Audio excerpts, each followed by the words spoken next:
El susurro de las lunas perdidas. En las montañas de Ida, donde los vientos llevan historias de tiempos olvidados y los árboles susurran secretos en lenguas antiguas, existía un pueblo maldito. Sus casas de madera oscura se aferraban a las laderas como golondrinas asustadas, y sus habitantes vivían con el miedo grabado en los huesos, porque cada luna llena, cuando la noche se volvía tan brillante que lastimaba los ojos, alguien desaparecía. Nunca había gritos, nunca había señales de lucha.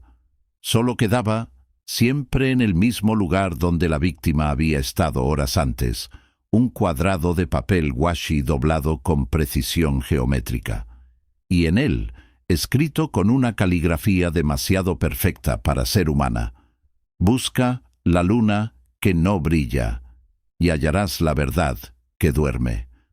Los ancianos del pueblo se santiguaban y quemaban incienso.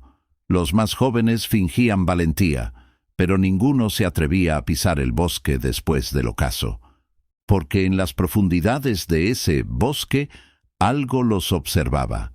Aoi no era como los demás. Sus manos, callosas de tanto tejer, creaban kimonos tan vívidos que parecían contener el alma de los paisajes que representaban.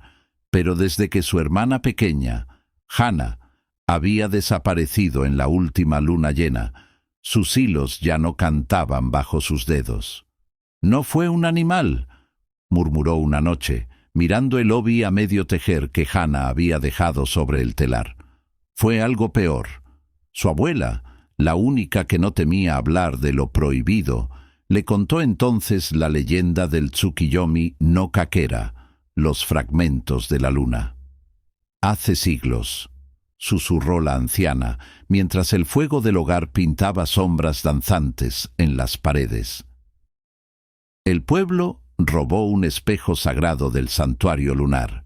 Creían que les daría poder, pero solo trajo la maldición. El espejo se rompió en 3, y cada fragmento guarda una parte de la luna, una sangrienta, una negra, y una que no reflejan nada. Aoi apretó el amuleto de zorro que llevaba desde niña.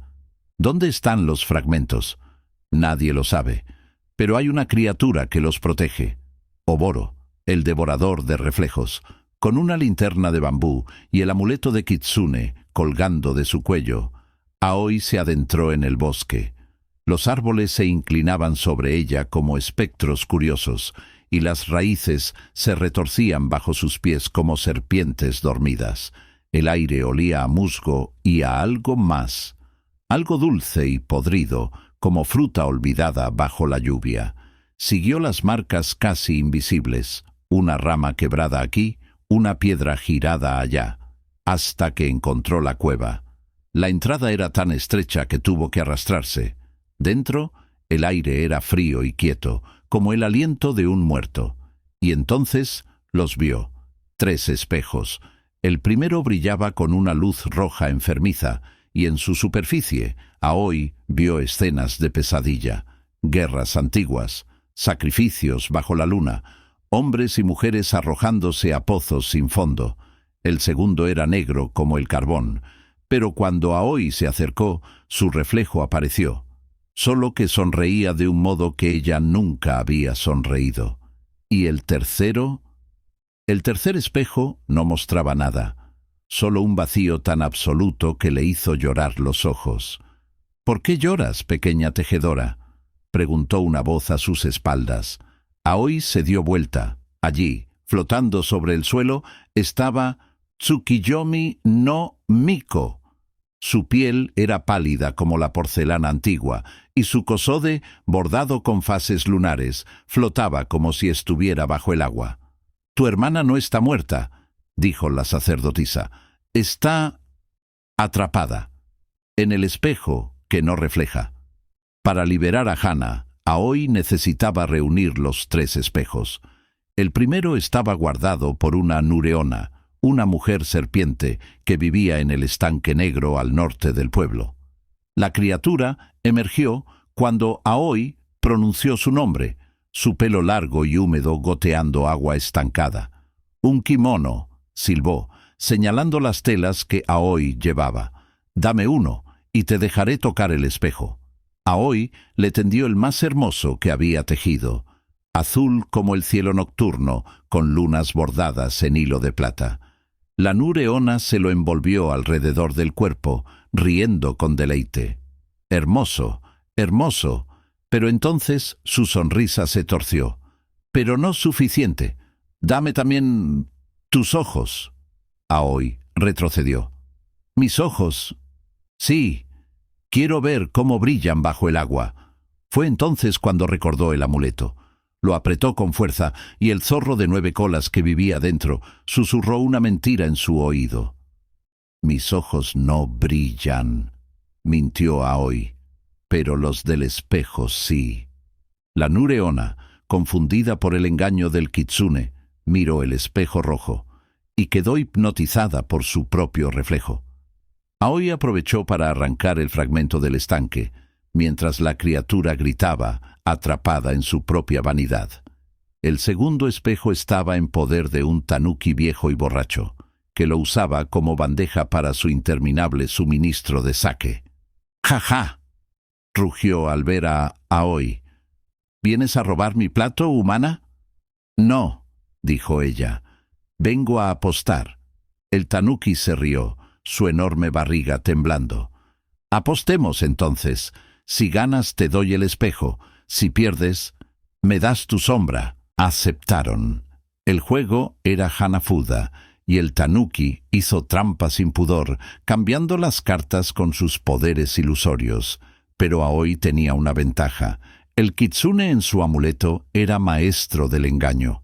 En la ronda final, cuando el tanuki ya celebraba su victoria, Aoi reveló su carta, la luna llena. «¡Imposible!», gritó el tanuki. «Esa carta no estaba en el mazo». «Claro que no», sonrió Aoi, «porque la traje yo. Era una carta falsa, creada por la ilusión del kitsune». El tanuki, furioso pero honrando su palabra, le entregó el espejo negro. El último espejo estaba en las garras de Oboro, el devorador de reflejos. Era una masa de sombras vivientes, con ojos que eran espejos rotos y una boca que se abría como un abismo. En su superficie, Aoi vio a Hana, golpeando el cristal desde dentro, gritando sin sonido. «Nadie escapa de la noche», rugió Oboro, su voz como el crujir de huesos secos. «Todo se convierte en oscuridad al final». El kitsune saltó del amuleto, enfrentándose a la criatura en una danza de luz y sombra. Pero Oboro era antiguo, más antiguo que los árboles, y poco a poco comenzó a ganar terreno. Fue entonces cuando Aoi tuvo una idea. «¡Oboro!», gritó. «¡Mírame!». La criatura giró sus espejos hacia ella, y Aoi levantó los otros 2 fragmentos. El rojo y el negro reflejaron la imagen de Oboro, pero distorsionada, fracturada. La criatura gritó, confundida por sus propios reflejos. Porque Oboro era la oscuridad, y la oscuridad no puede existir sin algo que la defina. Al verse a sí mismo, comenzó a desmoronarse. Aoi agarró el espejo vacío y corrió. El santuario lunar estaba en ruinas, sus escaleras de piedra cubiertas de musgo. Aoi colocó los 3 espejos en el altar, justo cuando la luna llena alcanzaba su cenit. Por un momento, nada sucedió. Entonces, una luz blanca estalló, tan brillante que Aoi tuvo que cerrar los ojos. Cuando los abrió, los espejos se habían unido en uno solo, perfecto, y de su superficie emergieron figuras translúcidas, todas las almas que habían sido tragadas por la maldición, entre ellas Hana. «¡Aoi!», gritó abrazándola con fuerza. «¿Estaba tan oscuro allí dentro?». La maldición se había roto. Aoi siguió tejiendo, pero ahora, en las noches de luna llena, sus kimonos brillaban con una luz plateada. «¡Son las almas!», decían los aldeanos, «bailando en la tela». Y tal vez tenían razón, porque a veces, si uno miraba con atención, podía ver figuras danzando entre los hilos, felices y libres al fin. En cuanto al espejo, Aoi lo guardó en su taller. Ya no estaba roto, pero a veces, en las noches más silenciosas, podía jurar que reflejaba una luna, y que esa luna le sonreía. La flor de hielo y el herrero ciego. Capítulo 1. La aldea de las sombras blancas.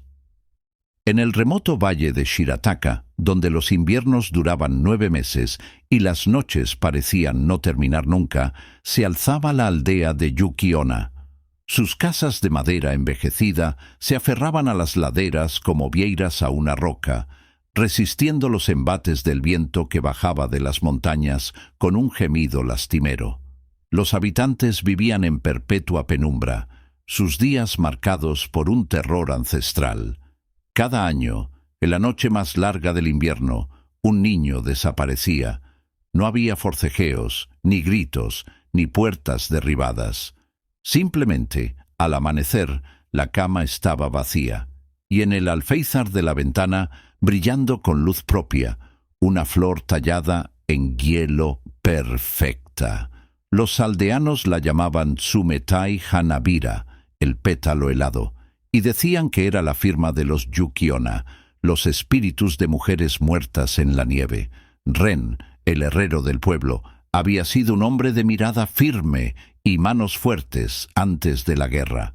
Ahora, a sus 45 años, sus ojos nublados solo veían sombras, y su famoso tachi, espada larga, colgaba oxidado sobre la fragua.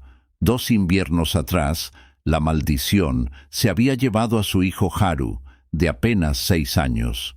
Desde entonces, el sonido de su martillo golpeando el yunque era tan constante como el latido del corazón de la aldea, un recordatorio de que la vida continuaba, incluso cuando ya no había luz.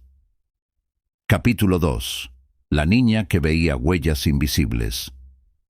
Ami era distinta a los otros niños. Coja desde que un lobo la atacara a los 7 años, pasaba sus días en la biblioteca del viejo sacerdote Shinji, devorando manuscritos amarillentos sobre demonología.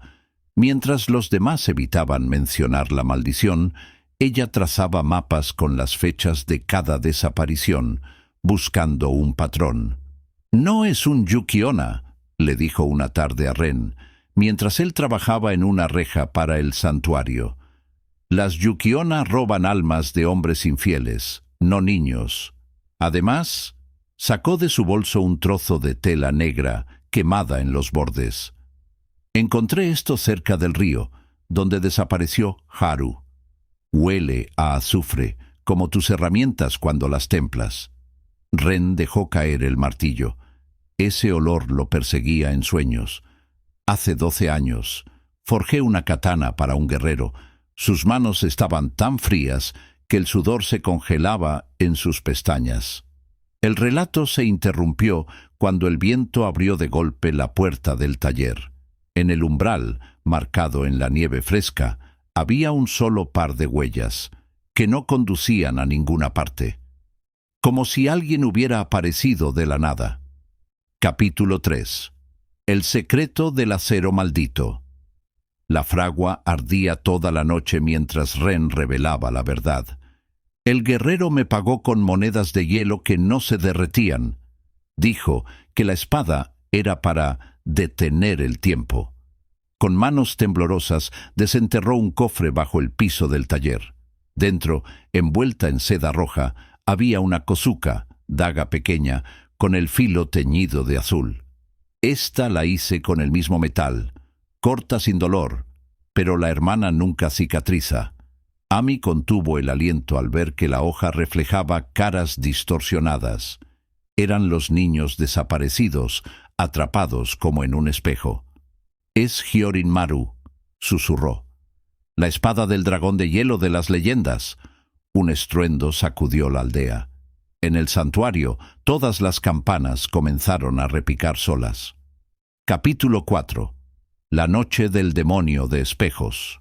La tormenta rugía cuando Yukime no Mikoto, el señor de las nieves eternas, apareció.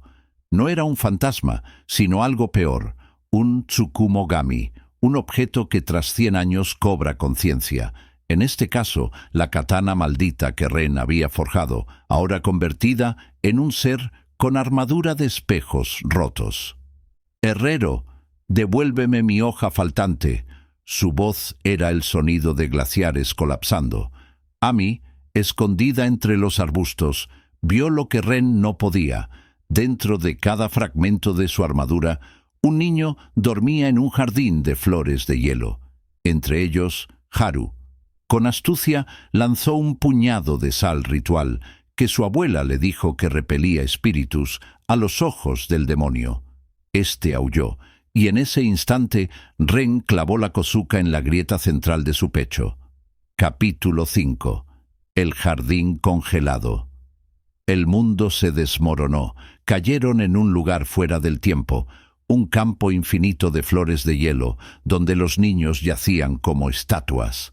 Haru estaba bajo un árbol cuyas ramas eran dedos huesudos.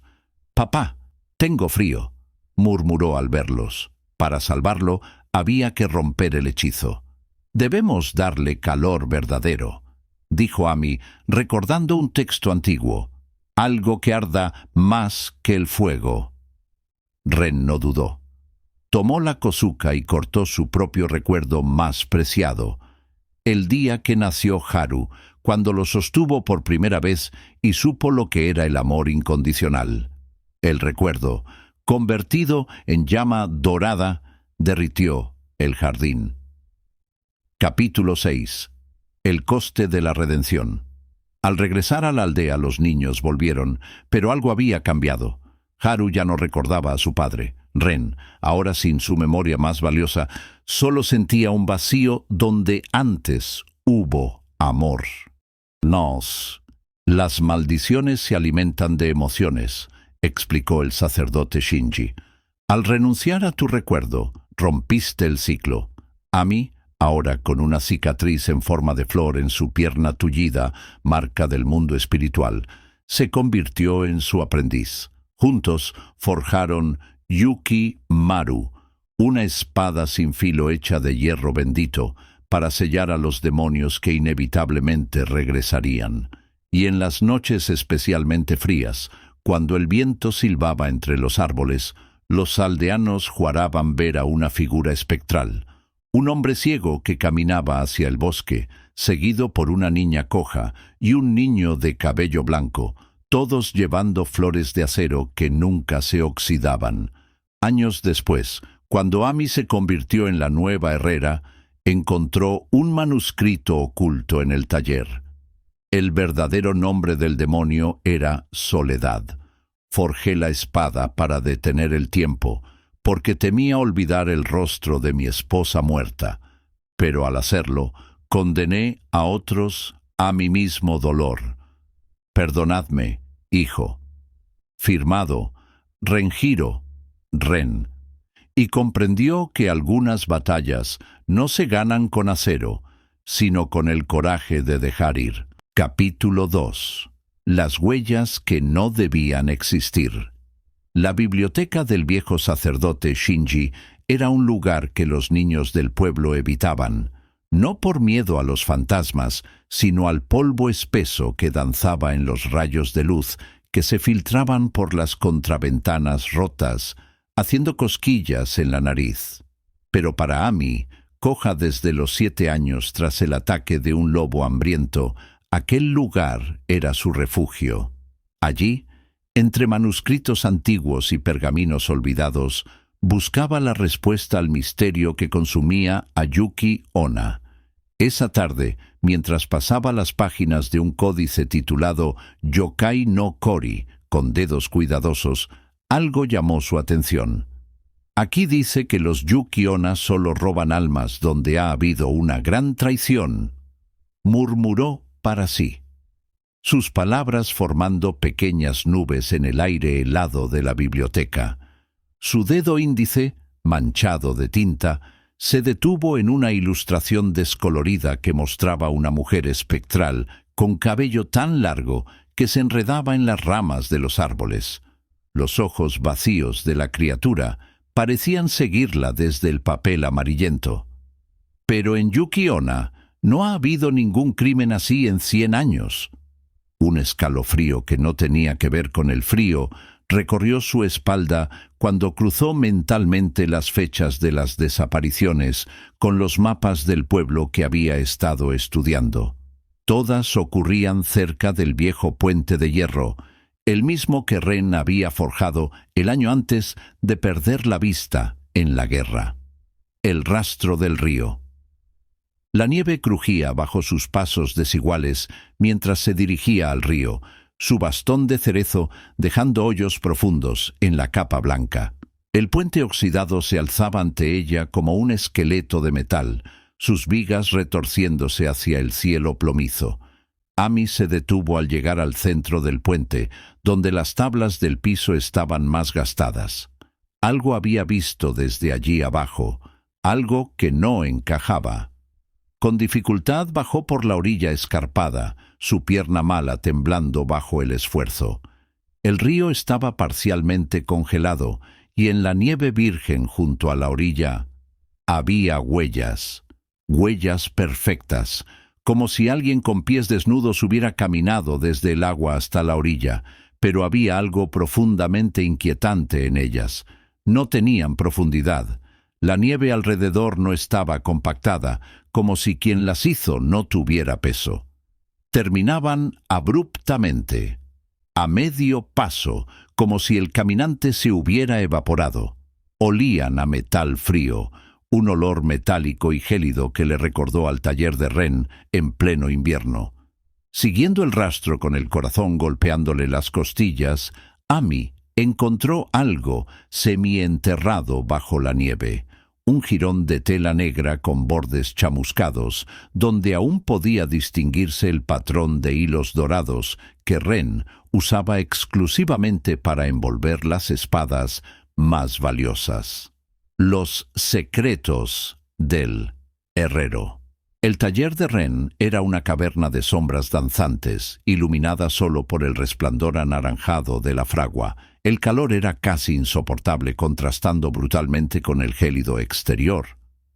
Amy observó cómo el herrero, ciego, trabajaba con precisión milimétrica, sus manos quemadas y callosas, guiándose por el sonido del metal al ser golpeado. No alzó la cabeza cuando ella entró, pero el ritmo de su martilleo cambió levemente al escuchar el crujido de la nieve bajo sus botas.